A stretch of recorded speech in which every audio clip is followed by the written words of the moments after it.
Amém. Aleluia. Glória a Deus. Boa tarde, queridos. Que Deus te abençoe nessa tarde. Que o Espírito de Deus te renove em graça, em força e em poder. Amém? O Senhor está neste lugar, né? Para quem teve domingo passado, é isso mesmo, gente. Sou eu de novo. Desse modelo, né?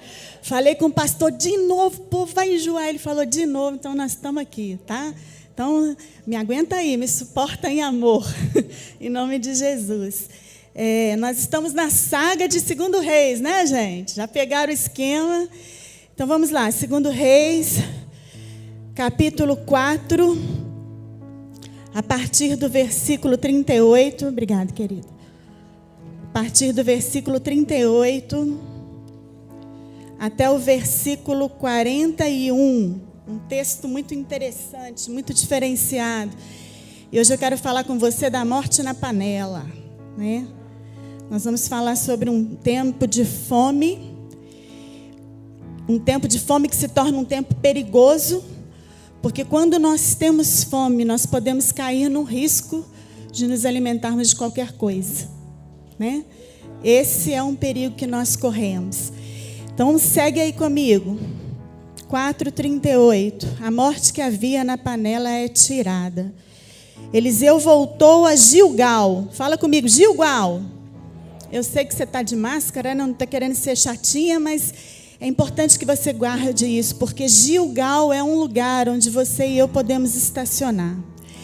Eliseu voltou a Gilgal e havia fome na terra, e os filhos dos profetas estavam sentados na sua presença. Eles estavam vivendo com Eliseu um tempo de aprendizado e de discipulado.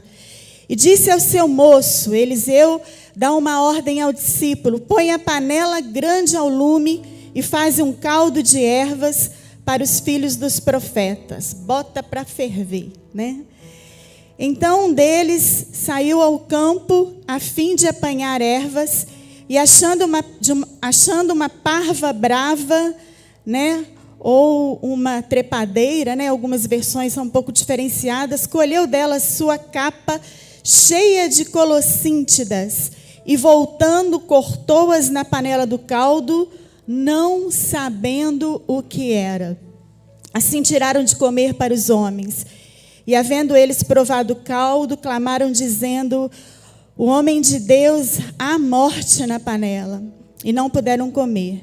Ele, porém, disse: trazei farinha e deitai-a na panela, e disse: tirai para os homens, a fim de que comam. E já não havia mal nenhum na panela. Meu Senhor, em nome de Jesus, Pai, nós queremos render este tempo, nós queremos render esta palavra, a voz que é a voz do Teu Espírito.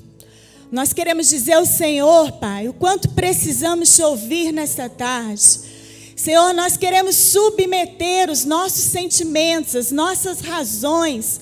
Nós queremos submeter a nossa alma, assim como o nosso conhecimento humano, Deus. A vazão e a razão da revelação do Teu Espírito.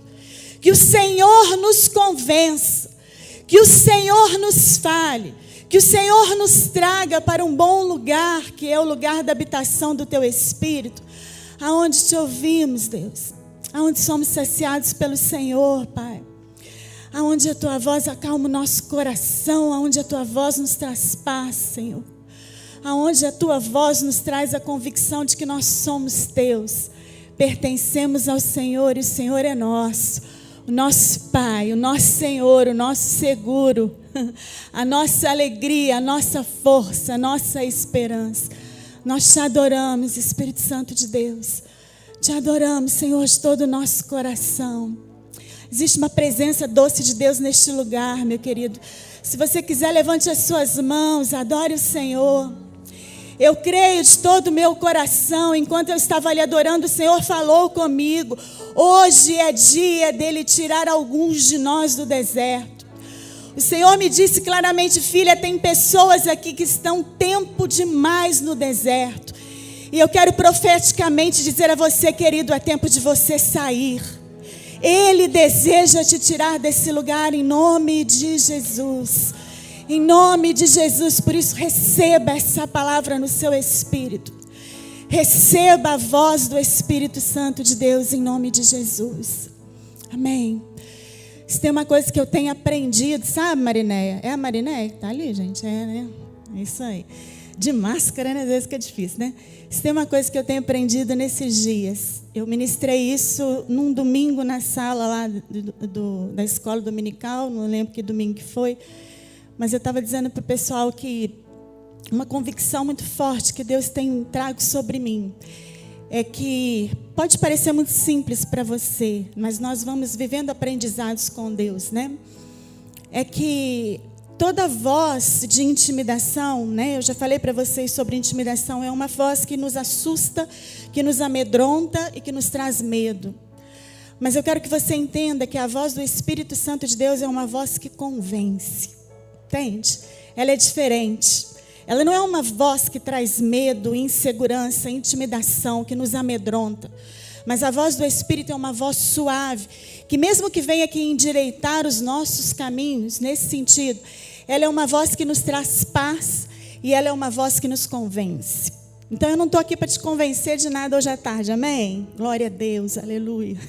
Quem convence é o Espírito de Deus. Eu quero apenas compartilhar algo que Deus tem falado comigo nesses dias. Eu olhei para esse texto e falei, gente, que texto, né? E Deus foi trazendo algumas coisas muito interessantes. E eu pedi que você repetisse o nome Gilgal, porque eu quero que você entenda que Gilgal, ele tem sentido de roda, ele tem sentido de rolo, ele tem sentido de ciclos, e ele tem um sentido de quando nós entramos nesse lugar chamado Gilgal, nós rodamos, rodamos, rodamos e não saímos do lugar. Certo? Gilgal é este lugar. Aparentemente, andando em Gilgal, a gente até vai ter um início de um sentimento bacana, achando que você está avançando, ou que eu estou avançando. Porque em Gilgal nós damos passos, sim. Nós saímos do lugar. Você está entendendo? Porque quando você anda em círculos, veja bem, aparentemente nós não estamos parados, nós estamos em movimento. Mas quando você e eu vamos perceber, Gilgal é um lugar em que nós damos voltas e voltamos para o mesmo lugar. Então aquilo que de início nos traz uma satisfação momentânea, sabe, Geisa? Porque eu andei, eu avancei. Num segundo momento pode trazer um grande sentimento de frustração. Porque você tem uma grande alegria de dar alguns passos, mas um pouco mais à frente você tem uma grande tristeza em perceber que você voltou para o mesmo lugar de onde achava que havia saído. Terrível. Esse é Gilgal, o lugar onde Eliseu está com os seus discípulos. Aonde Eliseu senta para ensinar e para discipular, percebendo que aqueles discípulos estavam há muito tempo parados, dando círculos em torno de uma mesma fome na terra. Então nós estamos falando de um tempo em que o alimento é escasso. Além do sentimento de frustração de caminhar e não sair do lugar, nós também precisamos lidar com uma palavra, né, uma sentença de um tempo de fome que viria. E às vezes, enquanto filhos de Deus, nós nos assustamos com algumas palavras que nós recebemos. Eu não sei se com vocês é assim, né, Irani? Mas a gente se assusta. Eu já recebi algumas profecias. Em primeiro momento eu pensei assim, meu Deus, como assim? Já contei uma aqui no altar uma vez, não sei quantos de vocês estavam, né? Quando eu fui a Osana em janeiro, e Deus disse assim para mim, de uma forma muito clara, filha, vocês vão viver um tempo de retrocesso. Tá? Não sei quantos de vocês estavam aqui que me ouviram dizer isso. Deus falou comigo claramente em janeiro, antes de pandemia, Nicinha. Deus disse para mim, vocês vão viver um tempo de aparente retrocesso. Mas este aparente retrocesso os levará ao cumprimento do meu propósito. Mas eu saí daquele ambiente lá, né, do outro lado, lá no Paraná, toda uma viagem. Eu não me lembro se eu compartilhei essa palavra com alguém que estava lá. Eu acho que não, né? Acho que eu guardei essa palavra para mim e fiquei tão assim, sabe? E vim viajando, pensando nessa palavra e pensando o que será um retrocesso. Meu Deus, o que vai acontecer? Às vezes nós recebemos algumas palavras e nós nos assustamos. E nós recebemos com muito temor e nós começamos a conjecturar e imaginar o que vai acontecer. Mas eu tenho aprendido que enquanto filha de Deus, enquanto filhos de Deus, nós temos um lugar no coração do Pai. Nós não precisamos nos assustar, nós não precisamos temer. Porque ainda que as palavras sejam em primeiro momento incompreensíveis, eu quero que você entenda que o teu Pai te vê, o teu Pai te ama, e ainda que Ele nos leve a um aparente retrocesso, Ele faz tudo isso e Ele permite tudo isso por amor a nós, porque Ele sabe, como um bom Pai, que nós, como filhos, precisamos ser disciplinados, corrigidos, para que nós possamos permanecer firmes aonde Ele deseja que nós estejamos. É assim com Deus, simples desse jeito. Mas Eliseu está lá. E existe uma fome na terra. E nesse período de fome, Eliseu chama o discípulo e fala assim: olha, você vai e põe a panela grande ao lume. Eliseu diz assim: prepara uma comida estilo Nicinha. Já pensou? Hein? Já pensou eu falando aqui, Licinha, vai lá, prepara uma comida para a galera. Hein? Você vai ter expectativa? Fala comigo. Hein, gente? Glória a Deus. Aleluia. Você vai rodopiar no mistério? É desse modelo. É isso aí que está acontecendo. E imagina se nós estivéssemos aqui há muito tempo. Então nós estamos com muita fome e a Nicinha sobe para a cozinha. Só glória. A nossa expectativa, já até comecei a salivar, hein? A nossa expectativa é muito grande. Então, em tempos de fome, nós precisamos ter um grande cuidado. Porque nem toda comida, nem tudo aquilo que parece ser comida, pode ser digerido em primeiro momento. Quero que você entenda isso. Porque às vezes nós recebemos algumas palavras, alguns comentários, às vezes nós ouvimos alguma coisa, e fatalmente nós permitimos que essas palavras atinjam o nosso coração e a nossa alma. E muitas vezes nós estamos cansados, andando em Gilgal, dando círculos, porque nos alimentamos daquilo que não edifica, daquilo que não traz paz, daquilo que não é a palavra de Deus sobre nós, mas eu estou com fome, então qualquer coisa me serve. Eu não sei quantos de vocês já assistiram o filme Ratatouille. Já viram Ratatouille? Do ratinho. É um desenho, quem tem filho, né, gente? Você não tem filho, né, varão? Mas eu profetizo na sua vida, primeiro uma esposa, um casamento e depois muitos filhos, né? Em nome de Jesus. Mas alguém já levantou... Ah, não, é o Xandão que está profetizando. Achei que ele estava recebendo lá, né? Não. Mas o Ratatouille é o desenho de um ratinho cozinheiro. Para quem não conhece, muito bacaninho o desenho. E ele tem os irmãos, e ele é um ratinho que gosta da cozinha, ele é um ratinho que cozinha bem, né? Ele é fã de um grande cozinheiro da época lá, que eu não vou lembrar o nome do homem. E num determinado momento do filme, ele se encontra com seu irmão, a sua família de ratazanas, né, gente? E ele tem um irmão, ratinho, que estava comendo no lixo. E ele estava trabalhando na cozinha de um grande restaurante. E ele olha para o irmão e fala para o irmão assim: o que é isso que você está comendo? Ele num grande restaurante, cheio de comidas fartas. Ele olha para o irmão e fala: o que é isso que você está comendo? Eles haviam se desencontrado, encontrado novamente, e esse irmão disse para ele: eu não sei o que é, mas eu estou comendo. Você está entendendo? A fome pode gerar isso em mim e em você. Qualquer coisa me serve quando a minha fome se torna maior do que a minha necessidade por Deus. Qualquer coisa pode ser comida para mim quando o meu coração não é posicionado em um lugar onde Deus, de fato, Ele é a minha prioridade.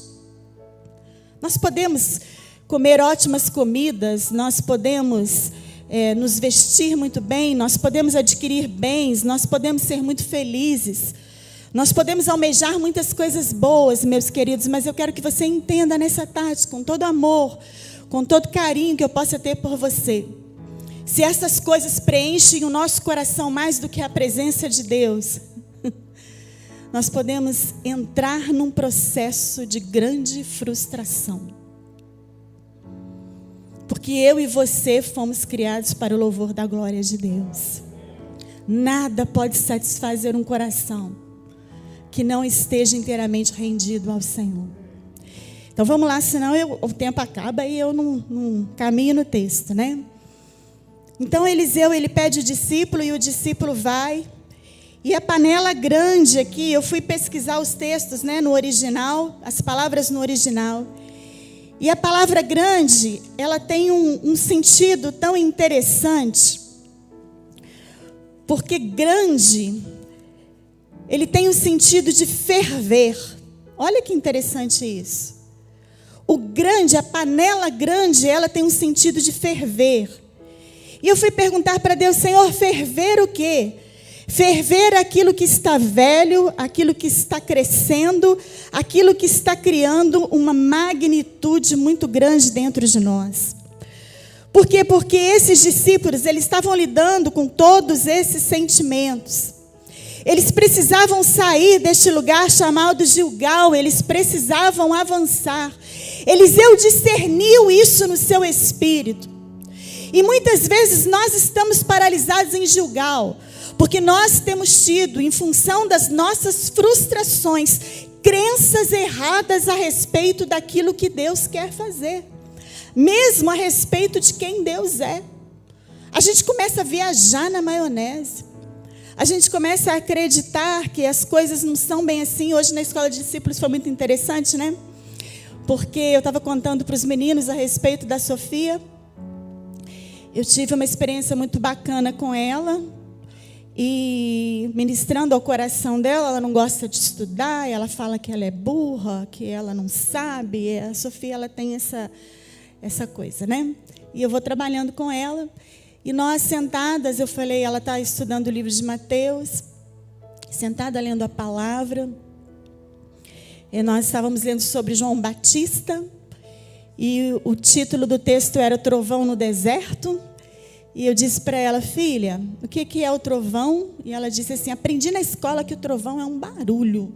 É um barulho que diz que a chuva está vindo, é um sinal. Aprendeu na escola. Eu falei, olha, a escola tá te ensinando, né? Já deu uma, né, na escola, né? Eu falei, que bacana, filha. E o deserto? Aí ela falou, mãe, o deserto é um lugar que não tem água, que não tem rios, que não tem lagos. E por causa da sede, por causa da falta d'água, no deserto também existem as miragens. Nossa, a palavra me pegou e eu disse para ela, filha, isso é uma revelação. Ela disse que Deus não fala com as crianças. Eu falei, olha Deus falando com você. Aí eu disse para ela assim, olha, a miragem, ela vem nesse sentido. Pela falta d'água, pelo tempo que muitas vezes nós permanecemos em lugares de onde Deus quer nos tirar, a gente começa a ver coisa onde não existe. Entende? Mas o trovão, e João Batista foi esse trovão no deserto. Esse homem, ela falou para mim, ele vestia pele de camelos, né? Ele comia mel, mas ele comia gafanhoto. Ela fez eca e a gente viajando no texto. E eu disse, mas ele foi um profeta de Deus, que Deus levantou como um sinal, como um trovão, para arrancar o povo de um tempo de miragem. O que é a miragem? A miragem é a expectativa que não se cumpre. A miragem é quando nós colocamos o nosso coração ansiosamente desejando aquilo que nós acreditamos que Deus faça. Mas quando a gente vai colher, a situação não acontece e não se cumpre. Essa é a miragem. Eu disse para Sofia naquela tarde, filha, João Batista está dizendo, aí vem o Senhor, aí vem um tempo de avivamento, aí vem o Senhor dos exércitos, o tempo de Jesus vir à terra estava para se cumprir, e Deus levanta aquele homem, e Deus me levanta hoje, nessa tarde, para dizer para você, meu querido, não é tempo mais de miragens, É tempo de nós colhermos aquilo que nós temos plantado. É tempo de nós nos levantarmos por fé e não mais ficarmos desejando aquilo que não vem, aquilo que o nosso coração tem aguardado com tanta expectativa, mas não tem se cumprido. Eu quero profeticamente declarar sobre a sua vida: é tempo de águas, é tempo de chuvas abundantes, é tempo de nós vermos a manifestação do céu, é tempo de nós colhermos a 100 por 1, é tempo de nós provarmos de fato de uma poderosa manifestação de Deus. Eu tenho crido nisso com todas as minhas forças. E ouvindo a minha filha de 9 anos falar isso, eu falei: meu Deus, só pode ser Deus falando com ela. Deus está falando com as crianças. Entende? E aí eu disse assim na escola de discípulos: gente, aí aconteceu tudo isso, ela botou a mão na minha cabeça, orou por mim, eu botei a mão na cabeça dela e orei por ela. No dia seguinte eu chamei ela de novo: filha, vamos ler a Bíblia? O que vocês acham que ela me respondeu? Alguém me disse na sala: sim, essa é uma crença nossa, que às vezes a gente acha que as coisas acontecem no estalar de dedos. No dia seguinte ela estava brava, batendo o pé e falando: eu não quero. E aí? Eu vou me frustrar e desistir de ensinar para minha filha aquilo que é certo, uma crença errada? Ou eu vou avançar? Porque eu sei a verdade que é liberta. Entende? Crenças equivocadas podem nos fazer permanecer no ciclo de deserto. Quando nós criamos expectativas humanas a respeito daquilo que Deus faz. Deus não faz no seu tempo, Deus não faz no meu tempo. E quando Deus não faz no seu tempo, Deus não faz no meu tempo, Ele está nos ensinando a sermos perseverantes. Ele está implantando em mim e você o caráter que é dele. O céu está vindo sobre nós, à medida que Deus trata conosco.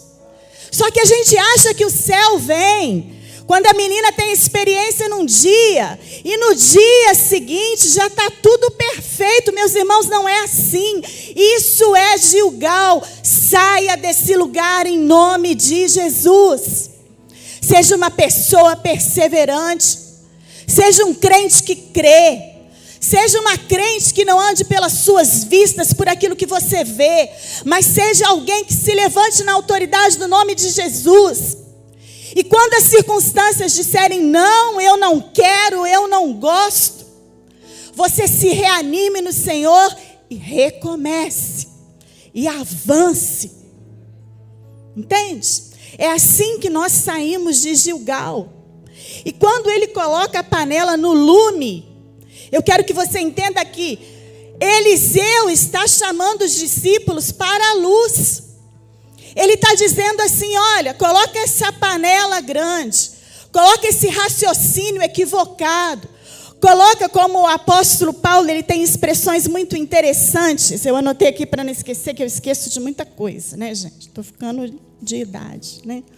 Mas o apóstolo Paulo, ele tem expressões interessantes. Ele diz raciocínios e pensamentos. Ele fala a respeito das fortalezas na mente, dos sofismas. Ele fala a respeito de crenças caducas, infundadas, aquilo que não nos permite avançar. Você entende? Então Eliseu está chamando os discípulos e dizendo: vamos trazer todos esses raciocínios equivocados para a luz. Como que a gente traz para a luz? Sentando olho no olho e conversando. Não estou entendendo. Como que é isso? Como está funcionando isso? Não estou me adequando. Quantos de nós, às vezes, tiramos conclusões precipitadas e deixamos de estarmos juntos por coisas que, às vezes, nunca existiram, somente na nossa imaginação, somente na nossa conclusão precipitada a respeito de algo ou alguém. Gente, quantas vezes? Quantas vezes eu já pensei algo a respeito de outra pessoa e fui perceber que não era nada daquilo que eu imaginava. Nós somos assim, gente, porque nós somos humanos. Mas se nós aprendermos a sentarmos e trazermos para a luz, abrirmos o nosso coração e não permitirmos que as fortalezas, que as mentiras, que os sofismas, que aquilo que quer subjugar a nossa alma entre no nosso coração, nós vamos vencer para a glória de Deus. Amém? Então Eliseu, ele chama tudo aquilo, eles colocam a grande panela, né, no lume, e ele vai fazer um caldo de ervas. Essa é a direção que ele dá para o seu discípulo. Faz o caldo.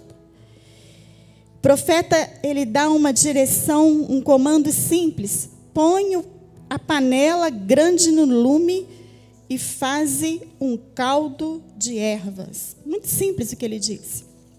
Vamos lá. Senta e traz para a luz. Parece simples demais. Tudo que parece simples demais, a gente desconfia, não é? Uma boa conversa não vai resolver, já tem tanto tempo. Por que a gente é assim? A gente nem experimenta, né? A gente coloca dificuldade naquilo que é simples. Então, no versículo 39, o discípulo, ele sai ao campo, a fim de apanhar ervas. Só que no meio das ervas, e as ervas são as alegrias, são as coisas boas que nós encontramos no campo, o campo que já foi semeado. Mas no meio das ervas, ele também encontra uma parra brava. Ele colhe dela e ele enche dela a sua capa. Ele enche dela a capa, a Bíblia chama essa parra brava de colossíntidas. Um tipo de erva que vai entrar junto com as ervas boas, junto com as alegrias, junto com aquilo que edifica. Vai entrar junto no cozido da panela e vai trazer um veneno. É isso que a Bíblia está dizendo. E eu quero que você entenda que quando esse discípulo vai colher, essa palavra me pegou. Porque quando ele sai ao campo e ele começa a colher as ervas e as colossíntidas, ele coloca tudo na sua capa. Quero que você entenda que essa capa, a capa na Bíblia, ela representa a identidade. E muitas vezes, por causa do campo da nossa alma, ele estar tão destroçado, frustrado, você está entendendo? De uma caminhada dura e às vezes difícil, nós vamos colocando para dentro da nossa identidade verdades que nunca foram as verdades de Deus sobre a nossa vida. Nós precisamos lançar fora essas verdades em nome de Jesus. Ter a coragem de separar aquilo que edifica daquilo que não edifica. Vou te dar um exemplo para que você entenda. Pensa em Jacó. Jacó e seu irmão Esaú. Jacó cresceu ouvindo que ele era o enganador. Ele colocou isso dentro da sua capa. Adquiriu uma personalidade de quem achava que porque estava em desvantagem, ele precisava brigar por aquilo que ele considerava que era seu direito. A sua identidade foi sendo manchada por verdades que nunca foram as verdades de Deus sobre ele. É interessante nós pensarmos em Jacó, porque Jacó, ele é um homem que desde o ventre materno ele recebeu uma palavra específica de que o filho mais velho serviria ao filho mais novo. Jacó, ele nasceu debaixo dessa promessa e dessa palavra. Olha como isso é interessante. Entenda isso. Era uma palavra de Deus? Sim, era uma palavra de Deus. Mas uma crença equivocada capturou o coração de Jacó. E porque um dia ele ouviu e ele cresceu sendo ensinado pela sua mãe de que o seu irmão mais velho deveria se submeter a ele, porque existia uma profecia, existia uma palavra e uma direção de Deus, Jacó achou que pela força da sua mão ele precisava tomar aquilo que ele achava que lhe era direito. E quando você vai olhar para a vida de Jacó e estudar a forma como ele meteu os pés pelas mãos, irmãos, a gente percebe que ele não chegou no lugar que era um lugar que Deus queria para ele, porque ele não assumiu o governo da sua família. Ele teve que sair fora. aquele direito de primogenitura que ele havia comprado lá atrás do seu irmão Esaú, ele nunca usufruiu disso, não é? Porque ele teve que ir para fora. Então, muitas vezes, nós temos crenças equivocadas e nós deixamos essas crenças entrarem e assumirem a nossa identidade.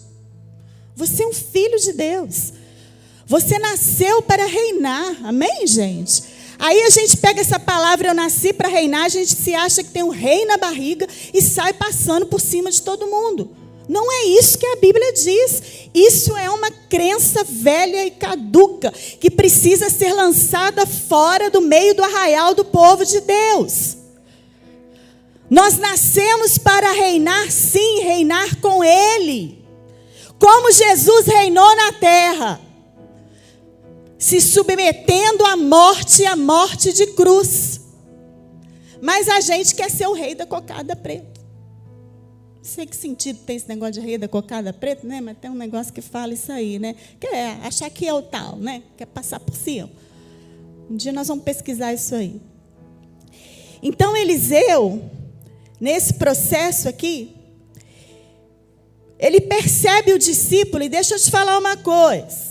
Esse discípulo que sai e enche a sua capa de erva boa, que são as alegrias do reino, mas das colossíntidas, que é aquilo que pode manchar o campo da minha e a sua alma. Esse discípulo que sai para fazer essa colheita, que enche a capa, a identidade dele dessas porcarias, é o cozinheiro que Eliseu, o profeta, levantou para alimentar os discípulos que estavam ao redor.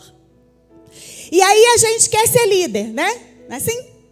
A gente quer subir no altar, a gente quer ser líder, a gente quer fazer e acontecer, a gente quer ter filhos na fé. Mas muitas vezes nós não permitimos que o Espírito de Deus trate da nossa identidade. E quando a nossa capa, a minha e a sua capa estão cheias de colossíntidas, de que forma nós vamos servir ao outro? O que eu vou oferecer ao outro, se o que eu tenho na minha alma é amargura, tristeza, frustração, decepção? Eu preciso me permitir ser sondado pelo Espírito de Deus. Lançar fora da nossa capa sentimentos que nos paralisam, mentiras que nos paralisam, fortalezas da nossa mente. Vai jogando fora nessa tarde em nome de Jesus. E decida reinar como Cristo reinou, se submetendo até a morte e morte de cruz. Foi assim que Jesus reinou. Foi assim que Ele comprou a minha e a sua vida na cruz. E por que a gente acha que a gente tem que passar por cima do outro? Nós nunca seremos semelhantes a Jesus se adotarmos posturas diferentes do que o nosso Senhor adotou. Escolha se submeter. Escolha se silenciar. Escolha passar o seu direito. Érica, eu tenho que passar o meu direito. Se você quiser ser igual a Jesus, sim. É isso que Jesus fez. Porque quando Ele estava na cruz, a Bíblia diz que Ele se calou. Quando Ele foi interpelado a respeito de direitos, Ele se calou. Quando Ele estava na cruz e se levantaram, né, para dizer que esse não é filho de Deus, sai daí. Quando Ele pediu água e deram vinagre, Ele se calou. Ele só levantou a sua voz para dizer: Pai, está consumado. Você vai saber quando estiver consumado. Eu vou saber quando estiver consumado. Porque enquanto a minha e a sua alma estiverem gritando, é porque ainda não foi consumado. Eu tenho aprendido algumas coisas, sabe, Juninho? Quando algumas coisas me incomodam muito, doem muito dentro de mim, é porque essa é uma área que Deus ainda precisa tratar. Quando algumas coisas que me incomodavam muito lá atrás, sabe, Elisa, já não me incomodam tanto mais, eu falo: Deus, estou crescendo. Eu fico feliz, muito feliz. Quando aquilo que me incomodava não me incomoda mais. Eu aprendo que eu estou crescendo. Amém, gente? Então vamos caminhando, né? Senão a gente não termina. Então ele vai, aquele discípulo, ele colhe todas aquelas questões, ele coloca dentro da sua capa, ele assume aquela identidade, ele faz um cozinhado, ele coloca aquele cozinhado na panela, não sabendo o que era, lembra do ratatouille? Ele nem sabia que colossíntida era aquela, ele nem sabia que raio de erva era aquela, mas ele colocou na panela e decidiu fazer uma comida. Quando a gente nem sabe o que a gente está vivendo, nem sabe o que Deus está falando, mas a gente sabe que pode ensinar para o outro. A gente acha, né? A gente acha que pode. Esse discípulo, ele decidiu fazer isso. E eles deram de comer para os homens, e quando eles deram de comer para os homens, eu quero que você entenda que é nesse momento que a prova, o provar do alimento, ele vai trazer a realidade. Quando provaram, os resultados denunciaram a morte na panela. Tenho visto muita gente boa parar. Muita gente muito boa. Cheio de propósitos do céu. Que Deus quer usar. Parando diante de um propósito. Abortando propósitos de Deus e propósitos do céu.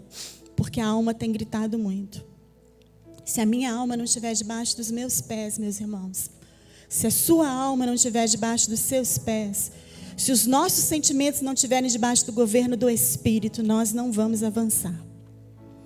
Para que eu e você avancemos, nós não precisamos viver uma ausência de problemas, uma ausência de tribulações, uma ausência de situações difíceis. Nós vamos viver lutas até que o Senhor nos chame. Entenda isso. Vamos viver lutas até que o Senhor nos chame. O que eu e você precisamos é de um caráter como o caráter de Cristo, que foi obediente até a morte, e morte de cruz. Aquele que aprendeu a obediência pelas coisas que ele sofreu. Aquele que se submeteu por um propósito maior, pelo propósito do céu. Então, quando eles provaram os resultados, denunciaram a morte na panela. O caldo não está bom. E domingo passado eu preguei sobre a botija de azeite, né? O azeite era pouco. Era uma panela com azeite mínimo. E aí nós precisamos fazer uma escolha. Nós vamos querer uma botija com pouco azeite ou uma panela cheia de um caldo que envenena. Escolha a botija de azeite. Ainda que pareça pouco.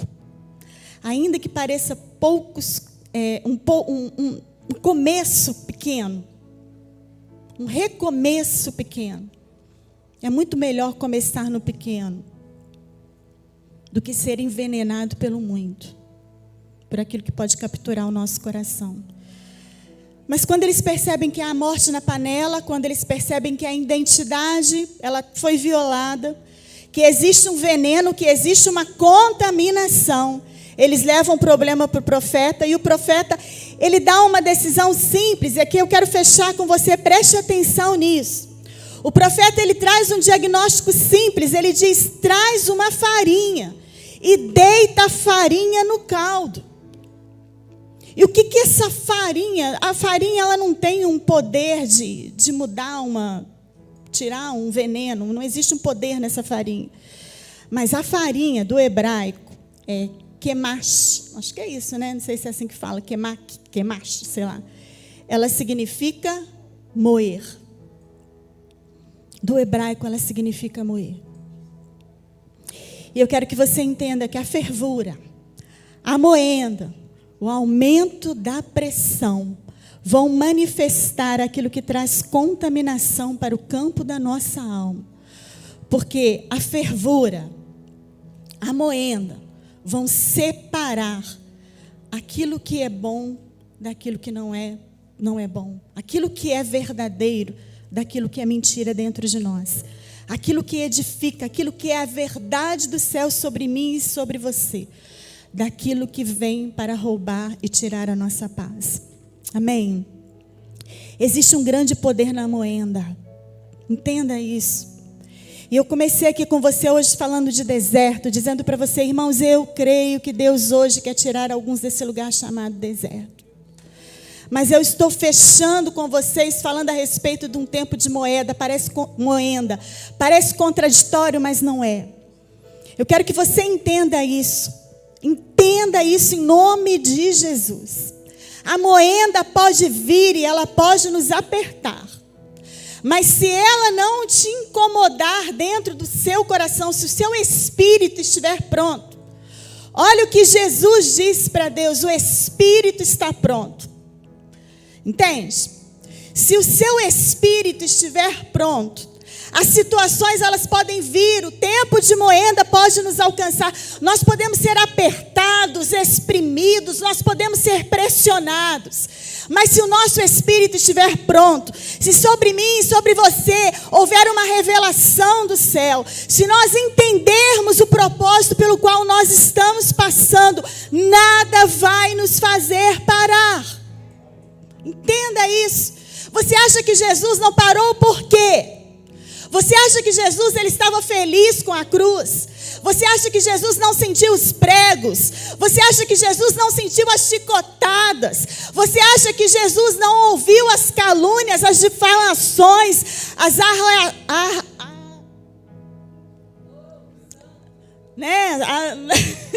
Você acha que Jesus não ouviu a zombaria? Melhor, a zombaria. Você acha que ele não ouviu? Ele ouviu, mas eu quero que você entenda que nada disso entrou no seu coração. Sabe por quê? Simplesmente porque ele conhecia o propósito.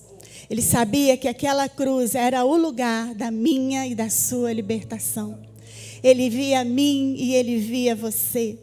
Então, quando nós olhamos para os nossos desertos, para as nossas moendas, para as nossas lutas, para aquilo que dói, a gente olha e a gente vê e a gente consegue discernir, eu estou vivendo isso porque eu sou igual a Jesus. Eu estou vivendo isso porque eu estou me tornando parecido com o meu Pai. Eu estou vivendo isso porque Jesus viveu e eu vou viver também.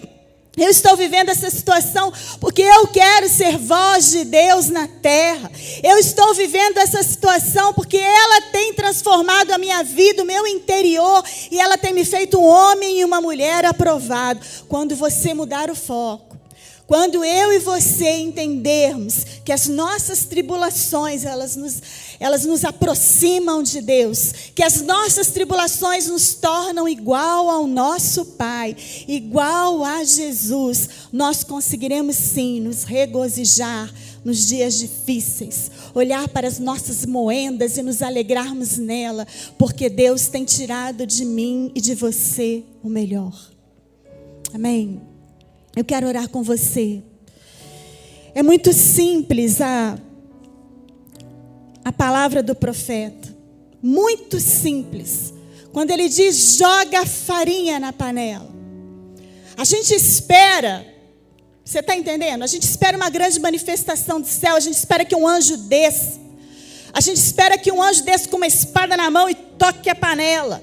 E tire, sabe, de uma fórmula miraculosa aquele veneno. É isso que o nosso coração espera e por isso nós nos frustramos. Porque nós criamos expectativas a respeito de algo que Deus nunca disse que iria fazer. Quando na realidade Eliseu, de uma forma muito simples, ele diz, bota a farinha, deixa moer. Deixa moer, meu filho e minha filha. Tenha a coragem, seja um homem e uma mulher de coragem. Alguém que se levanta na autoridade do nome de Jesus e diz, pode bater. Pode vir contra mim, porque eu sei que maior é aquele que está em mim do que aquele que habita no mundo. Você está entendendo? Pode vir tribulação contra mim, porque eu me levanto na força do braço do Senhor. São homens e mulheres imbatíveis e imparáveis. E eu quero que você receba isso no seu espírito nessa tarde. Deus te chamou sim para ser um homem e uma mulher imbatível e imparável. Um sacerdote, uma sacerdotisa de Deus. Alguém que tem autoridade. Alguém investido do céu. Que quando eu e você abrimos os nossos lábios, nós manifestaremos aquilo que o céu deseja trazer sobre a terra. Por isso a farinha vai vir. A moenda virá para nos aperfeiçoar, para gerar em mim e em você esses que são parecidos com o nosso Senhor. Eu queria te convidar a ficar de pé. Você que tem a coragem. Você que quer dizer nessa tarde: Senhor, eu estou aqui. Eu me abro ao tratamento do Senhor, eu me abro às tuas verdades. Eu me abro, Senhor, para não mais estar em Gilgal,